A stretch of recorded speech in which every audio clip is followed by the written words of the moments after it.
Hi, and welcome to Grand Prix Bitesize. The big news today, Daniel Ricciardo has left Red Bull Racing, or will be at the end of 2018. His destination, the Renault team. Ricciardo was linked with teams like Mercedes, he was linked with Ferrari. No one linked him with Renault. I'm joined today by Jake Sanson. Jake, just give me your first thoughts on this. I'm a little bit stunned, actually. I wasn't really expecting Dan Ricciardo to go to the Works Renault team. I think a lot of the difficulties Red Bull have had of late have been linked to that Renault power unit, and they seem to have been quite critical about them in the press, as they have been for the last 36 months or so. But interestingly, Daniel Ricciardo has obviously seen that Honda power is going to Red Bull, doesn't seem to like the way that's going, clearly doesn't have a route for Mercedes or Ferrari, so he seems to be banking on the only other works outfit that he can find, which is Renault. Now, it's a very brave decision. It's very similar, from what I can see, to what Lewis Hamilton did, leaving McLaren and going to Mercedes in 2013.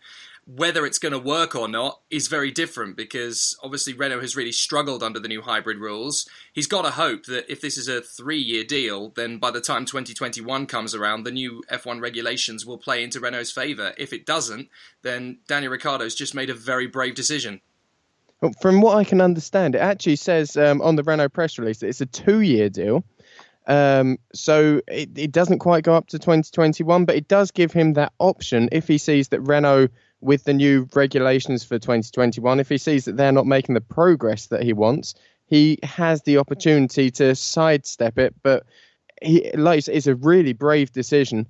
I think it's one of those decisions he had to make, though, because you kind of have to figure out whether you're going to nail your colours to the mast of your current team for the long term. He's been with Red Bull for several years now in the junior project and then up into the senior team when he joined them in 2014.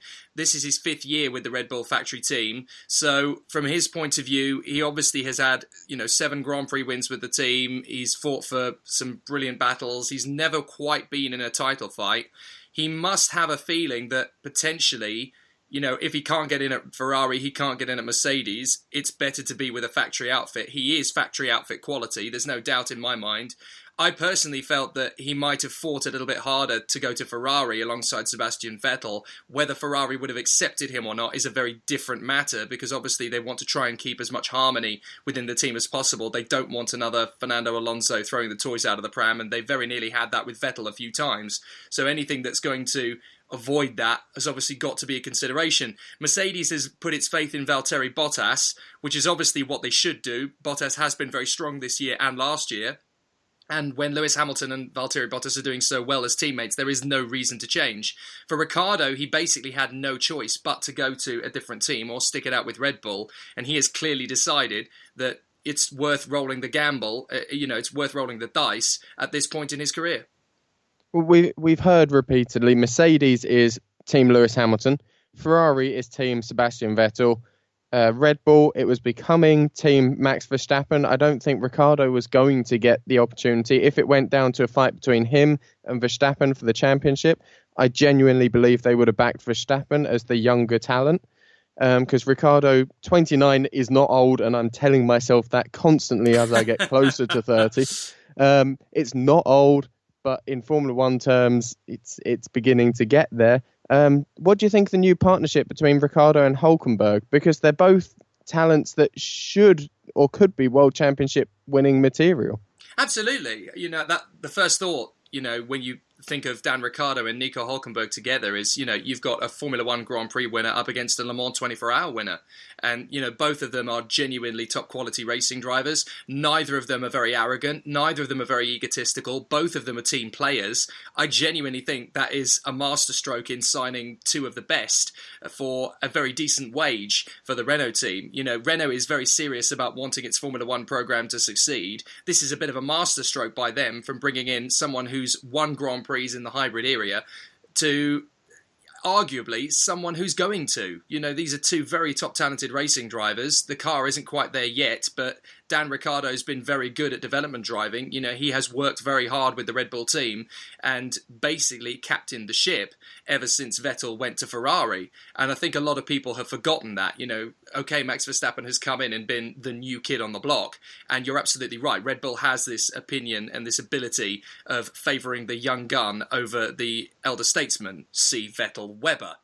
But it's interesting because Ricciardo is basically with this move saying, no, I'm not a number two. I'm not someone who's going to play second fiddle to Verstappen or anybody. I will go to a team that's willing to work with me, that is willing to push for the World Championship, and I'd rather work with someone who is going to make that kind of thing happen. Yeah, he doesn't want to be someone's Thunderbird too. Absolutely, yeah. The ringtone coming at the wrong time. One bit that jumped out from the Red Bull press release, as opposed to the Renault one, Christian Horner says, after giving the usual thanks to Ricciardo, it's been a wonderful time. We will now continue to evaluate the numerous options available to us before deciding on which driver partners Max Verstappen in 2019. In the meantime, there are still 9 races left in 2018. We're fully focused on maximising every opportunity. The main bit for there is they don't know who's going to be in the seat. They say they've got numerous options, but you've got Gasly, who is a young, emerging talent. Would you really want a young talent like Verstappen, who's prone to making mistakes, even if he has cleaned it up a bit lately? And Gasly, who could potentially do the same thing when given a title-winning opportunity? Or would you go for Carlos Sainz, who I see him as very similar to Ricciardo? He's got the pace, but he's a slightly older driver. Logically, I think from Red Bull's point of view, they need to show loyalty to Carlos Sainz. You know, they've leased him to Renault for the last season in the full and total expectation that Carlos Sainz is going to return to Red Bull. So logically, you've got to think that, you know, Verstappen will be partnered next year by Carlos Sainz. However, this is Formula One, and logic doesn't always play into account in that, and we've seen that happen before. There's a lot of rumours linking Carlos Sainz to McLaren, and there's even rumours going around that he may end up at Haas, which is a very interesting one. I don't know where Carlos Sainz will end up, but you've got to take into consideration the fact that he is a Red Bull talent. He is a young gun for the team. They will want him to be at the team if they can possibly help it, and this is his moment to step up. If you were to put Gasly in the car, that would be a brave decision, but what it would do is that you would either have to put Carlos Sainz in the Toro Rosso, which I don't think he'd do, or you'd have to consider seeing if Dan Ticktum were to win the Formula 3 European Championship this year, put him in at Toro Rosso. But that's a big risk. And with Dan Ticktum having been blocked at the recent FIA Young Driver test as a courtesy of his ban a few years ago, I'm not sure that move would come up. I think something would block it. So this is a very difficult situation, actually, for Red Bull, because unless they go for Carlos Sainz and be sensible and then stick with Pierre Gasly and I'm guessing somebody else, because I don't think they're very keen on keeping Brendan Hartley at the team for 2019, even though he's done nothing wrong in my view. This is a difficult transitional period. I'm not entirely sure they ever expected Ricciardo to leave. I think, you know, once Mercedes and Ferrari were settled, I think they'd expect Ricciardo to be backed into the corner and go, well, you'll re-sign with us anyway. I think this has caught Red Bull out a bit. I'm not entirely sure they were banking on Ricciardo leaving, but I think he's left at exactly the right moment. It's become quite clear that, as you say, this is the Verstappen team now, and if they were going to bank on Dan Ricciardo, I think they probably would have done by now, and it looks as though recently, you know, Dan Ricciardo hasn't been smiling very much, and that's not a Dan Ricciardo anybody wants to see. So I'll throw this one out there. If this situation arose, so say Carlos Sainz ends up going and making the Spanish Armada at McLaren with Fernando Alonso, and Gasly ends up in Red Bull. You've got young drivers at Red Bull. You've got Hamilton and Bottas, who could be their next one at Mercedes.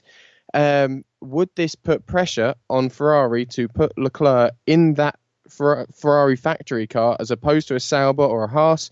Would it put pressure on them to do that? And we have suddenly all these young, talented drivers in the fastest cars. I think Leclerc is the most sensible decision for Ferrari at this point. You know, Kimi Raikkonen has made it very clear he wants to keep going, but at the end of the day, Ferrari wants to win the Constructors' Championship. They've got to look at the other stable across the way. Hamilton and Bottas are both very strong, both consistently race winners and podiums.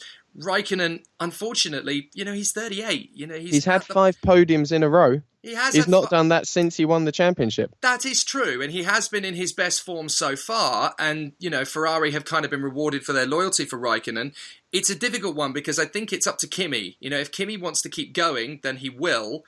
Ferrari need, however, to keep Charles Leclerc on site, because at the end of the day, Charles Leclerc is a top talent, and they've already lost a massive talent in the past with Sergio Perez when he was part of the Ferrari Academy fold, and McLaren snatched him away.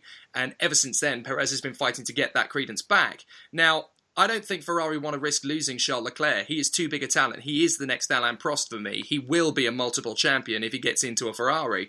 So I don't think they want to lose that opportunity. But at the same time, is leaving him in a Sauber or a Haas for an additional year worth doing if they can keep Kimi on side and be reliable for another year with plenty of podiums and points? Or do they want to win the Constructors' Championship? If they do, they should go for Charles Leclerc.